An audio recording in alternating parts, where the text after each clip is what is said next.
So one of the big stories of the last few days has been this AI-generated Drake featuring the Weeknd song that emerged online by a pseudonymous artist named Ghostwriter.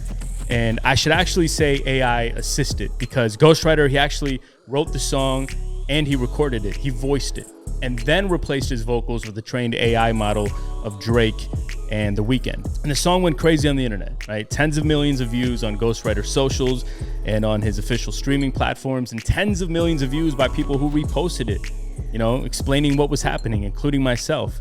I had a tweet that went very viral where I was basically covering the news, bringing attention to what's happening in this rapidly growing subculture. And then I received a DMCA notice, and so did everywhere else the song was reposted on the internet. So the RIAA has officially taken a stance against AI-generated music, and they're waging war against it. Now, I respect their decision. Obviously, they have a right to protect their intellectual property, especially being that Ghostwriter actually used Drake and Weeknd's names, their likeness, in showcasing and marketing the track. And then he tried to benefit from it commercially across streaming platforms. Obviously, that's a no-no, right? That's protected under right of publicity laws. But what would have happened if he said that it was a track by Blake and the Weekday, right? Is that infringement? Does that get protected under fair use parody laws? And I think that's where this becomes really interesting. There are two precedents here. Once in 1988, where Bette Midler successfully sued Ford Motors for using a vocal impersonator of her in their ads to sell cars.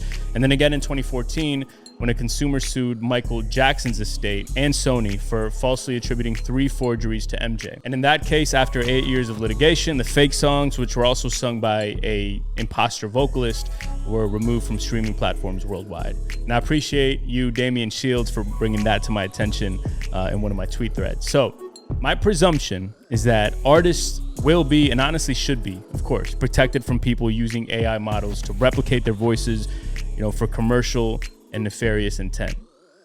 But it will be tricky because this isn't a voice, right? It's an algorithm, it's code, it's a binary representation of sound. So back to my earlier analogy, what would have happened if Ghostwriter made a track by Blake and the Weekday and then he tuned it down an octave, right? Does Drake own every octave or slight code variation of the sound frequency that his natural voice generates?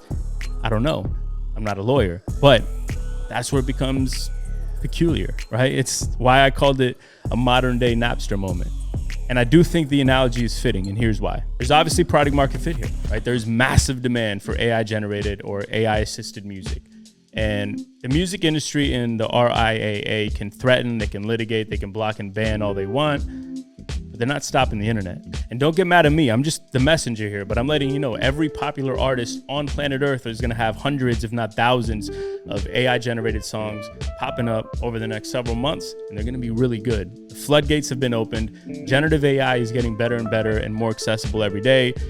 There's just no stopping it. So if I had to guess, I think the industry is probably a lot wiser, more shrewd this time around.